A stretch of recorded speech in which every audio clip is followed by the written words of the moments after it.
各位爱护台湾生态环境的乡亲，大家好。人生总是有不期而遇的温暖和生生不息的希望。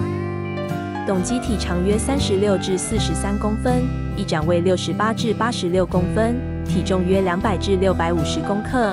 雌雄异色，红膜褐色，嘴黄色，脚黄绿色，雄鸟繁殖与额板红色，后方有红色呈鸡冠状的凸起。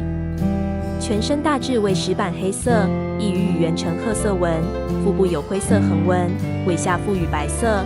非繁殖羽14雌鸟，雌鸟无红色额板，全身大致为黄褐色，有褐色细斑纹。董鸡俗称褐秧鸡或田董，分布于东南亚，每年3到9月份迁徙到台湾和中国东亚等地。董鸡通常出现于水田、草泽湿地。2022年在台南将军和东山乡有出现记录，龙銮潭附近湿地、浊水溪出海口和宜兰也都有机会看见。田董警戒性强，不容易辨识，早晨和黄昏时才会出现，需要听音辨识，用望远镜比较容易观察。处事不必邀功，无过便是功。与人不求感得，无怨便是德。